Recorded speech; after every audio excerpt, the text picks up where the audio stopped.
Hi, my name is Father Mike Schmitz, and this is Ascension Presents. So years ago, my dad was riding in a truck with this guy, and this man was reading a theology book that had the idea, this idea that at the end of our lives, in a moment of death, that no matter what we've chosen for the course of our lives, God appears to all of us. And he appears to us in all of his glory, in all of his goodness, in all of his love, in all of his beauty, in all of his holiness. And then in the face of seeing God as he truly is, with all that goodness and glory and beauty and love and holiness, that no one could say no to him. That in the end of our lives, God reveals himself to us in such a way that it would be impossible to reject it. It would be impossible to deny him. Okay, you're talking about seeing God as he truly is. So basically, the idea is that God is giving us all of the information about who he actually is, what he's actually like, and what it would actually mean to accept or reject him. This is the minimum information that you would need in order to make a meaningful decision. Not having this would be a problem. And so the conclusion of the book was that no one is in hell because everyone chooses God once he basically overwhelms them with his goodness. It is never an infringement of free will to give somebody information about the decision they're making. If everybody chooses God after he reveals himself to them, that just means it's an obvious choice if you actually know who God is. It would be the lack of that information that makes the choice of whether or not to accept God meaningless. Everybody would choose God if they actually understood who he was. No, I get that that's a nice idea, but when it comes to this, we have to ask two questions. One, is it true? And secondly, what does that mean? What are the consequences of there being no hell? Because I think a lot of times we think, well, how could a good God allow for there to be a hell? How could God still be good and hell exist? Well, I would say that hell has to exist for God to be good. I don't know if that makes any sense. Hopefully it will. Let's define heaven and hell quick first. One, heaven is God himself. Hell is the absence of God. I mean, that's really what we're talking about. Okay, where is that in the Bible? Actually, let's look at what the Bible actually says about heaven and hell. Revelation 21:8. But as for the cowardly, the faithless, the detestable, as for murderers, the sexually immoral, sorcerers, idolaters, and all liars, their portion will be in the lake that burns with fire and sulfur, which is the second death. Matthew 25:41. Then he will say to those on his left, Depart from me, you cursed, into the eternal fire prepared for the devil and his angels. Luke 12:5. But I will warn you whom to fear. Fear him who, after he has killed, has authority to cast into hell. Yes, I tell you, fear him. This is one of the many problems that I have with this idea of heaven just being God and hell being a lack of God, is that it's completely unfounded. I mean, you can, if you really want to, say that all of those Bible verses, all of those Bible books are metaphorical, but of course, I don't see where you're getting your definition from, even if those are metaphorical. As far as I can tell, it's pretty much just a newer explanation that has been fashioned after people started to realize that this idea of a god like actually taking people and chucking them into hell just because, they did something wrong so they deserve it, was not very ethically palatable. We're not talking about heaven is like where it's awesome and so good and you get to do everything you want, and hell is just dungeon and fire and whatever. At the core, heaven is God himself, and if I don't want God, I get not God, and that's isolation, separation. It's all those things that's not God. See, the problem with this is that nobody wants not God in the sense that you're talking about. You need to define what you mean when you say that people choose not God or people turn away from God. I assume, first off, you're talking about people who know that God exists and still reject him. And when you say they reject him, what do you mean by that? Because people obviously aren't saying, oh, I don't want goodness, and I don't want love, and I don't want happiness. What they're saying, usually, I'm guessing because it's never defined in this video, usually what they're saying is, I don't want to worship God. I don't want to go to church. I don't want to pray. Now, if you want to say that people by doing that are rejecting all of these things like goodness and love, then you need to assume that they actually understand that and they understand the implications. But if you do assume that, then nobody would actually choose not to worship God. So I don't understand what actions he's talking about here that could possibly lead to somebody going to hell. So it is by definition impossible for somebody to choose to go to hell. Hell is by definition the worst state of suffering that anyone could possibly be in, and by definition, it is the thing we desire to avoid the most out of everything else. Nobody with this knowledge would choose hell. What you mean is, or what I assume he means is, people make a choice, the implications of which they don't fully understand. And one of those implications happens to be that they will end up in a state of eternal suffering. Also, it makes no sense to say that God wouldn't be able to provide somebody with things like goodness and truth and beauty just because they say, oh, I don't pray to you, I don't want to go to church. I am living right now, I reject God, I don't pray, I don't go to church, and my life is pretty decent. But I'm not worshiping God or praying to him. Why can God not just have this existence just give me another one of these lives after I die instead? Now, sure, somebody can say, oh, well, by your actions you have rejected him, and so he doesn't need to do that because, you've already said you don't want him, and that's fine. I just want people to acknowledge that this isn't a logical impossibility. This is a choice that God is making to act in such a way that I will end up in a state of eternal suffering. It's very easy. There are people all around the world right now who reject God, and their lives are pretty decent. I could go on rejecting God. I could continue rejecting God after I die, and God could continue giving me an existence where, as far as I can tell, God doesn't seem to be acting in it in any significant way. I'm not worshiping him, but the existence is still decent. So this is a choice that God is making. So, if at the end of my life God makes me choose him, so I can't choose not him, then none of my decisions matter. I don't actually have free will. And the thing is, when it comes to all the reasons we have suffering in this world, all the reasons we have sin in this world, is because we say that God allows us to have free will. But think about it, if at the end of our lives, God takes away our free will by making us choose him, then first of all, we don't really have free will, because we can't choose when it really matters. And secondly, it means that no choice you make in your life means anything. I mean, sure, it means that you can choose Skippy or Jif, but like any questions or choices beyond that, like, no, leave that to God. So A, we're not really free, and B, life really doesn't have any meaning.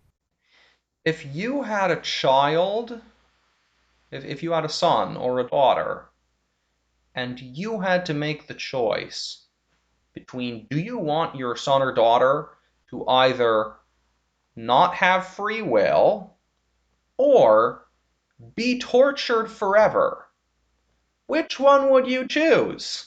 If in the end of our lives, God is planning on overwhelming our freedom so that we could not choose him, that we have to choose him, why is he making us wait? Like, why is he not stepping in every time someone chooses not him and stopping them? Like, for example, if at the end of Stalin's life, God is planning on overwhelming Stalin's free will so that he has to choose him, well, why in the world didn't God step in earlier before Stalin killed millions and millions of people? But you can apply this same argument to the way that things are now.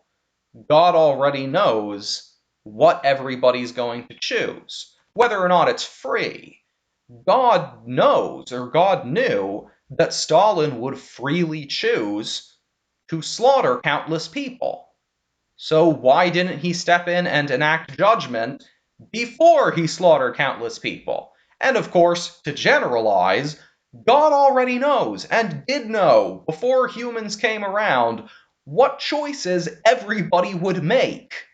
Why didn't he just start with all of the people in heaven who were gonna go to heaven and all of the people in hell who were gonna go to hell? God is good, but he's not a tyrant.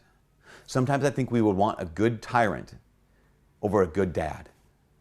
A good tyrant would keep us all safe. A good tyrant would overrule all of our bad decisions so that we'd always have to choose the good. But then we wouldn't be free. And sometimes it seems like that'd be a nice trade-off, right? Like, okay, well, maybe I won't be free, but I also won't be in pain.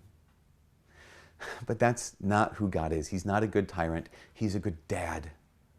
A good dad, or even a decent dad, or even a terrible dad, would never, ever have a kid if they knew beforehand, as God does, that that kid is going to end up making choices that will lead to a state of eternal suffering.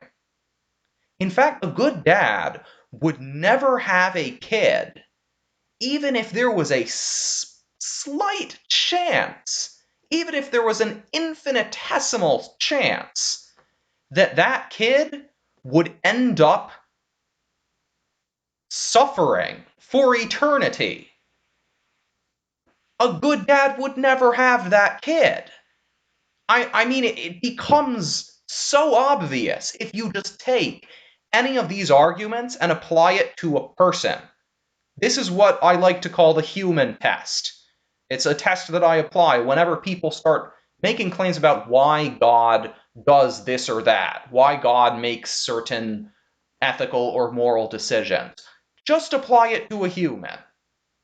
What would you think of a human who said, "Oh yeah, no, I know, I knew that my kid was going to end up, miserable, just suffering their entire life, and then suffering a billion lifetimes after that. That ultimately their existence would be nothing but pain. But, I had them anyway because it was, it's their choice. You messed up." Nobody would take this seriously if this weren't put in the context of God, because we're all already conditioned to think about how much God loves us, and if God sends people to hell, or even if God somehow, stands aside and lets people go to hell, then it must be okay because it's God. This is awful. This is a terrible, terrible, evil teaching. He does everything he possibly can to give us freedom so we can choose love, not only in the next world, but also in this world. No matter what he does, as a good dad, he can't live our lives for us, and he won't live our lives for us. He won't make our decisions for us. Well, a good starting point would be to give everybody evidence of his existence. If he's going to do everything that he can, that would be a pretty good baseline to start with if you're really concerned about people rejecting you. Not in this life, and also not in the next life. Hopefully that makes sense. There's more to it than that, but I think it's just important to kind of get it out there. That we need to have, if we're going to choose God in love and choose God in freedom, we have to be able to choose not God. Hell has to exist for God to be a good dad. From all of us here at Ascension Presents, my name is Father Mike. God bless.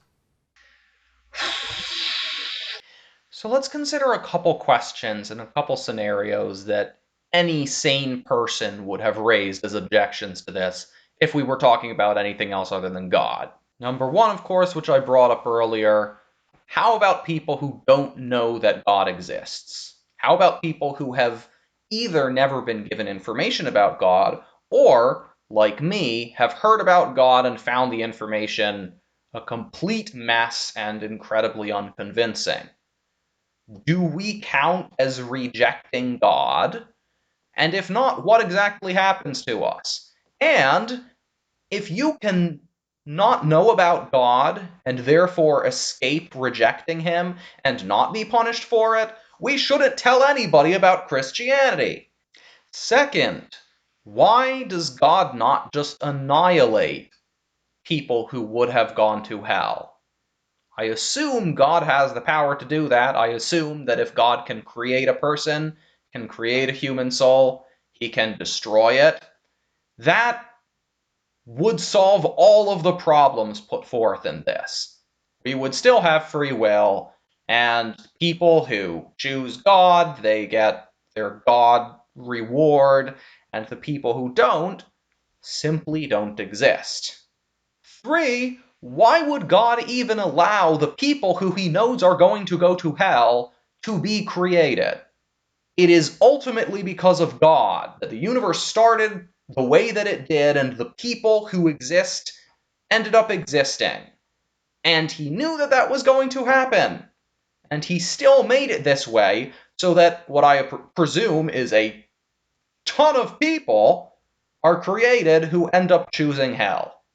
And even worse, if you generalize this, even if you say this is the only universe that God could have created, which I think is an absurd argument, but I actually hear it a fair bit. If this was the only universe that God could create, a good, loving God would never, ever create this universe. If I were God, and I'm sure I'm not as moral as God, if I were God, and I knew that my creation would result in anyone at all, suffering for eternity, I would never create that universe. That is one of the most evil things I can imagine, is someone freely choosing to undertake some action that they know will result in infinite suffering. It's a horrible, horrible notion. Fourth, even if somebody freely did choose to go to hell, even if somebody knew exactly what hell was, exactly what God was, exactly what the consequences were of their decision, which again, I think is impossible, because if hell is suffering, by definition, you can't desire that. But whatever, assume that somebody freely chooses to go to hell. If you were God and somebody legitimately told you, oh yes, I reject you, no, I want to go to hell, but you knew that that choice would result in them suffering for eternity, you knew that that was not the right choice for them, would you just step aside and say, oh, okay, fine, I'm not going to stop you? If you had a kid who wanted to do drugs, and they legitimately said, oh yeah, no, I really want to do this. I want to become addicted to heroin. I want to become addicted to meth.